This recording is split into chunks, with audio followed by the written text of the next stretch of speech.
Hi everyone, it's Matt from the Pen Habit, back to do another video, and it's one that I can't believe I haven't done up to this point. I'm going to actually be reviewing three pens in this video, but they're all basically the same pen, just under different names. And if you've been around the fountain pen community, you know what pen I'm talking about. This particular one is from the German company Lamy, and this is the All-Star, AL-star. This is the clear plastic version of the same pen known as the Lamy Vista. And they have a plastic version that is not clear, that comes in a whole variety of colors, and that is known as, of course, the Lamy Safari. Now, if you've been around the community, you know these pens. Everybody probably has at least one. This is considered kind of one of the ultimate starter pens for people just getting into fountain pendom. So let's go ahead and kind of talk through the design of each of them, do the stats, and then I'm going to talk a little bit about the Safari All-Star Vista, just kind of in a theoretical term. So this is the pen here, and the barrel is completely cylindrical, has a little, on this pen, has a little kind of cross in the plastic button at the top of the pen. Not all the pens have this cross. Sometimes it's the same color as the barrel. Sometimes it doesn't have the cross in it. It's just a circle. So it kind of depends. They changed the design on this.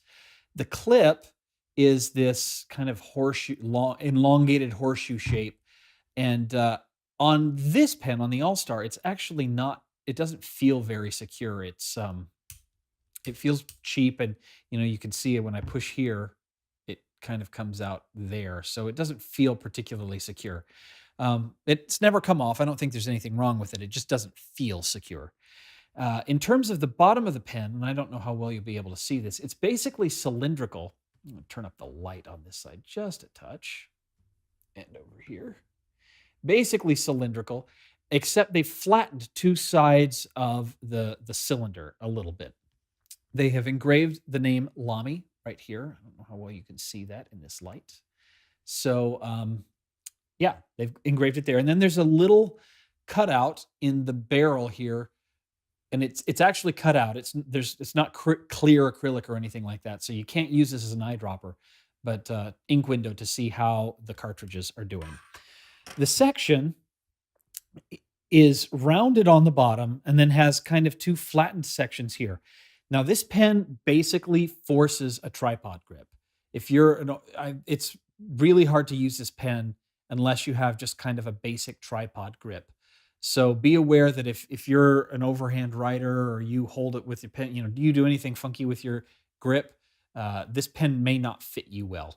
It also, because it's kind of triangular at the top here, it's very narrow, does not work for upside down writing at all, in my opinion.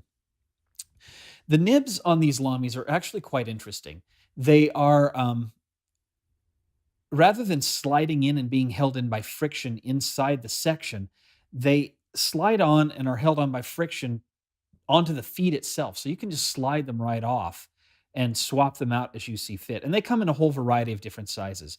This originally came with a silver colored broad nib, and the nib was the scratchiest nib I've ever used. And back then, this was one of the first probably 6 or 7 pens I'd ever purchased. I did what little I knew how to do to smooth it out. I didn't have all the stuff I have, all the materials I have now. And it was a little better, but I never liked the nib. In fact, the pen got inked twice and then never touched again until I finally bought some replacement nibs. And I like the black plated nibs better, so I got those instead. This one happens to be a fine. But I did not like the nib that came with it. It was a horrible, scratchy mess. This is a cartridge and converter pen, and unfortunately, they use proprietary cartridges and converters. Lamy does offer several inks, and they've got several colors in their line. But if you want to use a bottled ink, you are going to have to go ahead and get the converter, and the converters run about $5 US, which, frankly, I find ridiculously high for a converter. This cheap piece of plastic probably cost all of 25 cents to make. And when you can buy an entire pen converter included, and with free shipping from China to the US for $6, charging $5 for a converter alone is a little ridiculous in my opinion.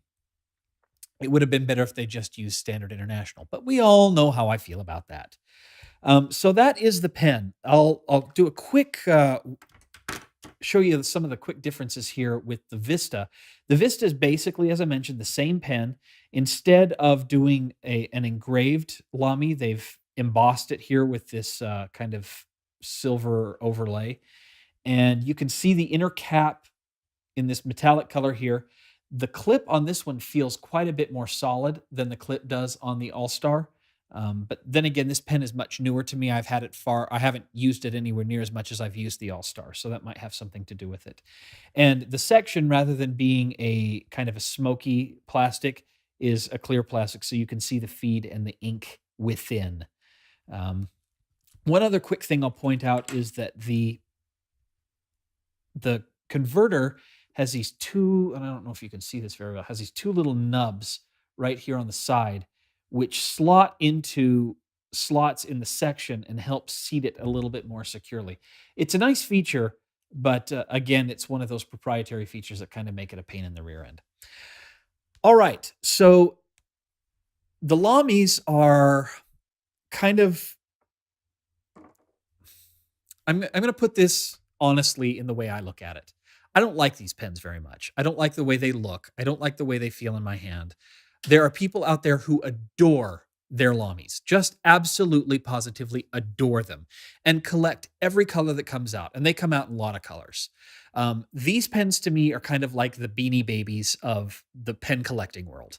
I'm just not a fan. I don't like the way they fit in my hand very much. I don't like the way they feel cheap.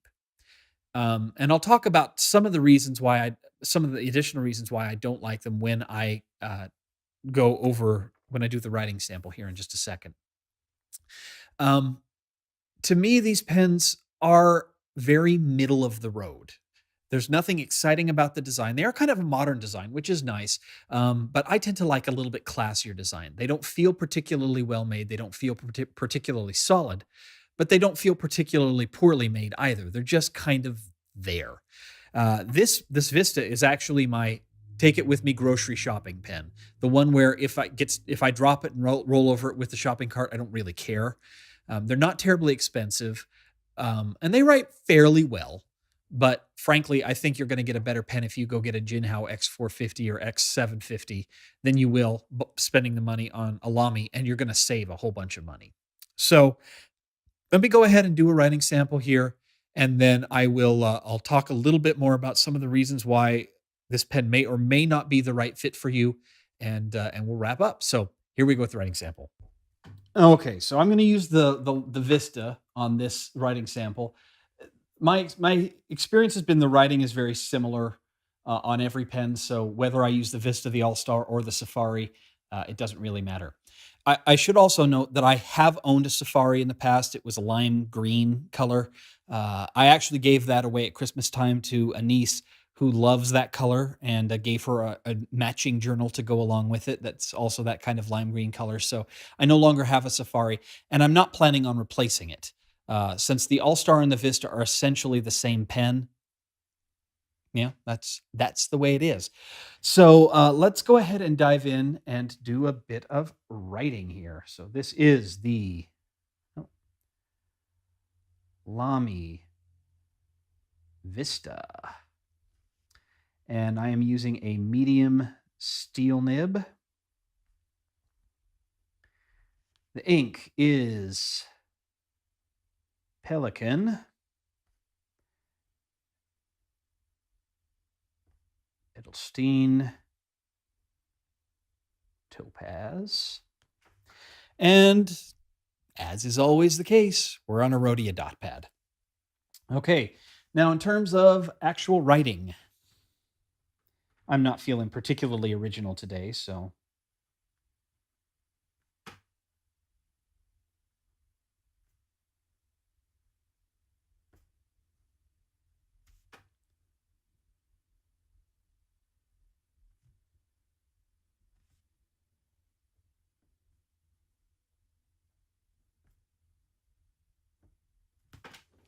Writes fairly well. It's and the one thing I will say for this pen is this section, which I used to loathe but don't loathe anymore. I just kind of deal with, does help force the correct. I tend to roll my pens like this a little bit, and it's really hard to do in this pen because of the grip. Now, if you can see here, this is how I'm writing. So this is not good writing posture for testing. So you can't judge me based on the way the video shows me writing because my posture's all screwed up in order to get it on the close-up cam. Um, in terms of line variation, probably not surprising. There's not much. It's a pretty rigid nib, not a lot of bounce or anything like that. I will occasionally get some hard starts, but I think that has more to do with the fact that this pen, it's a little too dry for my tastes. I like my pens a little bit wetter, and I think it's smooth, but there's a lot of feedback, more than I would like. So I would probably, if I were going to spend a lot of time using this pen, I would probably smooth it out just a little bit more because I really love that slick, smooth things. If you're one of those people who likes a little more feedback, this might work for you. Um, my experience though has been, and I mentioned this earlier, don't expect with a pen like this, don't expect that every nib is going to be perfectly tuned out of the box. I've bought 4 Lamy nibs. 2 were pretty good. One was on the border of between okay and not okay, and one was really bad. So I suspect with these lower end pens, with these nibs that are interchangeable, you're going to find some that just aren't well tuned or that were got missed in the QC process. Um, Upside down writing, it does write upside down, but it's pretty scratchy and dries out pretty quickly. I wouldn't want to write like this for any real period of time. Uh, yeah, I mean, this is just in my mind, this is just a pedestrian pen. This is a pen you get someone who's used to using a $4 or $5 gel pen where you pop the top off and start writing right away. And there's not a lot of thought that has to go into the pen. There's not a lot of you can't. It's going to be hard to screw this pen up royally, other than breaking it. And it's inexpensive enough that if you do break it, it's not going to be the end of the world. There's just nothing about it that excites me. Now, I will say, and have said already in the video, there are a lot of people out there who adore their Lamy Safaris, their Lamy All-Stars, and their Lamy Vistas. They love these pens. They just adore them. They can't say enough. They collect one of every color.